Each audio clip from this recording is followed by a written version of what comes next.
저렇게 치료되는데 얼마나 걸렸던 거예요? 이분 같은 경우는 23년도 9월부터 치료를 시작해서 24년도 3월까지 했으니까 약 반년 조금 넘게 진행이 됐고 한 달에 한 번씩 총 6회 정도 시술을 받으신 분입니다. 그래도 조금 빨리 하고 싶으면 어떻게?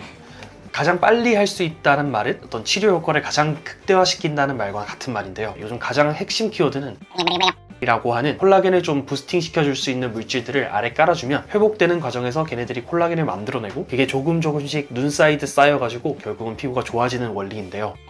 환경을 만들어주는 것이 핵심입니다. 어렸을 때부터 좀 놀림이 대상이 된 경우도 있었고 뭔가 그런 심적 스트레스가 많다, 꽃뽀빵이다, 달 표면 같다, 이런 것들이 이제 어린 마음에 이제 그럴 수 있는데 성인이 돼서까지 해결이 되지 않았을 때 뭔가 이성을 만난다든지 대인관계를 한다든지 하는 과정에서 좀 스트레스를 많이 받으시는 것 같더라고요. 흉터 치료라고 하면 보통 좀 가격도 많이 나가고 오래 걸리고 힘든 경우가 많다고들 알고 계실 거예요. 일단 단도직입적으로 말씀드리면 흉터 치료 정말 어려운 거 맞습니다. 그리고 흉터 자체가 특히 얼굴에 남아있으면 어떤 사람을 만날 때도 자신감이 좀 떨어질 수가 있고 스스로 거울을 볼 때 좀 보기 싫은 경우가 많은데요. 그래서 더 좋아지고 싶은 마음이 강한 건 이해합니다만 그걸 뭔가 더 적극적으로 말 많이 하려고 해가지고 오히려 역효과를 보시는 경우도 참 많은데요. 오늘은 흉터 치료 자체에 대해서 흉터 치료가 왜 오래 걸리는지, 그렇다면 어떤 방식으로 하는 것이 가장 효율적인지, 그리고 집에서 할 수 있는 생활 습관들까지 다 알려드릴 예정이니까 끝까지 집중해주세요. 흉터 치료를 말씀드리기 앞서서 우리가 헬스장에서 운동을 해서 근육을 키우는 상황을 한번 말씀드려 볼게요. 헬스장에서 근육이 커지는 원리 자체가 무거운 걸 들고 근육에 미세 손상이 일어나고 그 미세 손상이 회복되는 과정에서 더 초과 회복이 일어나기 때문에 근육이 조금씩 커지는데요. 2보 전진을 위한 1보 호퇴를 계속 끊임없이 반복하다 보니 세월이 쌓여서 몸이 커지고 근육이 커지는 원리입니다. 흉터 치료도 마찬가지로 우리가 얼굴이 평평해야 되는데 이렇게 파여 있다면 미세한 손상을 주고 그게 우리 피부가 회복하는 과정에서 조금씩 차오르고 다시 회복되면 다시 미세 손상을 일으키고 차오르고 그 과정들을 마치 헬스 하듯이 계속 반복을 해야 되기 때문에 오래 걸린다고 생각하시면 돼요. 근데 우리 막 헬스를 제대로 해보지 않은 분들은 박재범님 같은 몸을 보면 제대로 한 반년 정도만 하면 난 저 정도는 되겠네? 라고 하시지만 실제로는 제대로 헬스장에서 미친 듯이 운동해도 3년 이상 걸리는 경우가 대부분입니다. 마찬가지로 흉터 치료도 뭔가 결과물 보면 반년 정도 치료받으면 꽤 긴 시간이니까 충분하지 않겠냐? 라고 생각이 드시지만 제가 생각하기에는 사람 흉터 유형마다 다르겠지만 최소 반년부터 1년, 2년 좀 길게 관리한다는 방식으로 가져가셔야지 흉터 치료에서 오히려 더 좋은 결과물을 얻을 수 있어요. 그래서 이거를 급하게 빠르게 좋아지려고 노력하기보다는 천천히 조금씩 관리하는 관점으로 가져가다 보면 어느 순간 많이 얼굴이 좋아진 것을 보실 수 있을 겁니다. 어떻게 보면 흉터 난데 흉터를 또 내고 그러면 오히려 더 안 좋아지거나 그러진 않나요? 단순히 어떤 흉터가 파인 데다가 더 많은 자극을 줘서 더 안 좋게 변할 수는 있지만 시술을 하는 과정에서 어떤 콜라겐을 좀 재생시켜 줄 수 있는 물질을 좀 넣어준다든지 차오르는 좀 방해가 되는 것들을 좀 끊어준다든지 다양한 방식대로 미세 손상을 일으키지만 그걸 초과 회복시킬 수 있는 상황을 만들어주는 것이 시술의 큰 골자라고 보시면 됩니다. 커스터마이징이 들어가야 되나요? 손잡이를?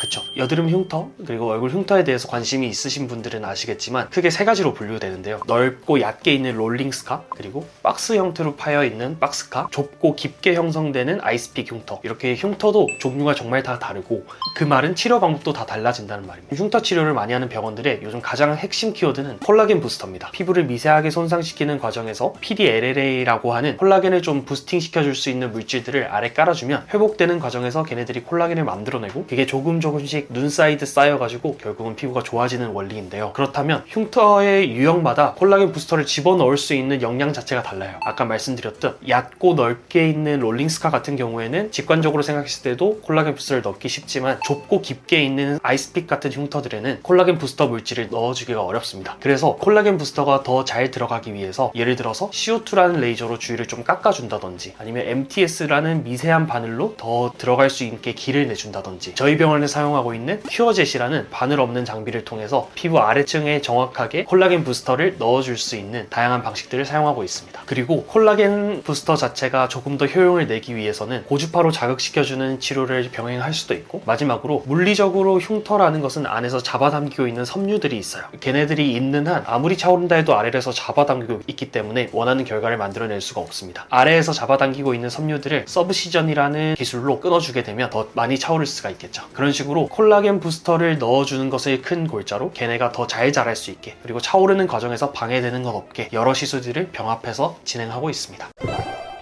일단은 지금 띄어진 사진을 보시면 특히 남자분들 중에 어렸을 때 여드름을 많이 앓으신 분들이 이런 형태의 여드름 흉터를 가지신 경우가 많아요. 다행히도 이분은 보시면 좁고 깊은 형태보다는 좀 얕고 넓은 형태라 콜라겐 부스터를 넣어줄 수 있는 좀 유리한 환경이기는 합니다. 그래서 반년 정도 총 한 6회 정도 꾸준히 시술을 받았을 때 이렇게 회복이 잘 일어나서 특히 관자놀이가 이렇게 좀 깨끗해지신 것을 보실 수 있을 거예요.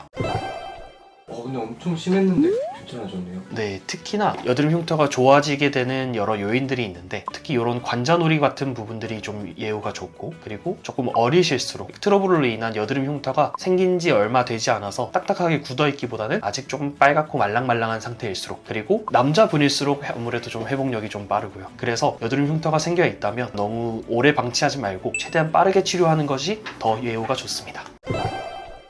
저렇게 치료되는데 얼마나 걸렸던 거예요? 이분 같은 경우는 23년도 9월부터 치료를 시작해서 24년도 3월까지 했으니까 약 반년 조금 넘게 진행이 됐고, 한 달에 한 번씩 총 6회 정도 시술을 받으신 분입니다. 아까도 말씀드렸듯 여드름 흉터 치료 같은 것은 급하게 빠르게 좋아지고 싶다고 짧은 간격으로 여러 번 시술을 받게 되면 미세 손상을 계속 누적시키는 꼴이 되고 회복할 수 있는 충분한 시간을 주지 않기 때문에 오히려 더 안 좋아질 수가 있습니다. 그래서 이분 같은 경우는 사실 정말 빠르게 좋아진 케이스이기도 한데요. 6개월에서 1년 이상은 조금의 인내심을 가지시고 천천히 돌아가는 게 결국에는 가장 빨리 가는 길입니다. 그래도 조금 빨리 하고 싶으면 어떻게?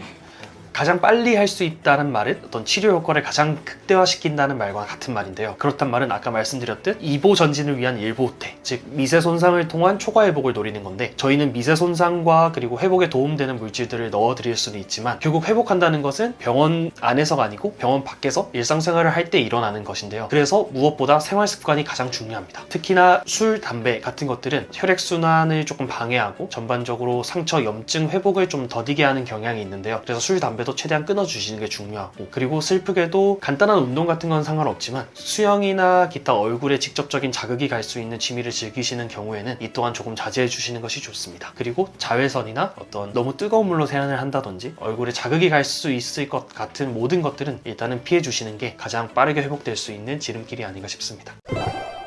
집에서 할 수 있는 홈케어나 이런 방법은 없을까요? 피부과에서 여드름 흉터뿐만 아니라 되게 많은 분들이 피부가 좀 예민해지고 피부 고민으로 오셨을 때 제가 되게 많이 드리는 말씀이, 무언가를 하려고 하기보다는 좀 하지 말려고 했을 때 오히려 좀 좋아지는 경우가 많습니다. 피부가 건조하다고 이것저것 제품 다 바르다가 오히려 그것이 개선되지 못하고 악화되고, 같은 맥락으로 여드름 흉터 같은 경우에도 내가 뭔가 최선을 다해야 좋은 결과를 만들어낼 수 있을 것 같지만 이럴 때일수록 오히려 조금 힘을 빼고 말씀드렸던 그런 지켜야 될 것들만 간단하게 지키시고, 특히 제가 생각했을 때 무엇보다 중요한 것이 잘 자고 잘 먹고 잘 쉬는 것이, 내 몸이 회복할 수 있는 환경을 만들어 주어야만 미세한 손상들이 더 초과 회복되어 가지고 여드름 흉터가 더 좋아질 수 있겠죠. 그래서 요약하자면 무언가를 더 하려고 하기보다는 하지 말아야 될 것을 하지 말고 충분히 몸에 휴식을 주는 환경을 만들어 주는 것이 핵심입니다. 흉터 치료 때문에 정말 많은 스트레스를 받으시고 고민이 많으신 분들이 있다는 걸 저도 잘 알고 있는데요. 하지만 이럴 때일수록 무언가 이것저것 좋다는 거에 휩쓸려가지고 하기보다는 말씀드렸던 생활 습관을 조금 바르게 가져가고, 추가적으로 저희 다테나 의원에서 시행하는 살결 테라피 같이 여드름 흉터 유형별로 하나하나 커스터마이징 돼서 들어간 시술들을 받아보시면 결국 그것이 가장 빠르게 갈 수 있는 길이 아닐까 싶습니다. 오늘은 많은 분들이 좀 스트레스를 받으시는 주제에 대해서 얘기를 해봤는데요. 이 영상이 여러분들에게 조금이라도 도움이 됐으면 좋겠습니다. 이상 다테나 의원 김진우 원장이었습니다.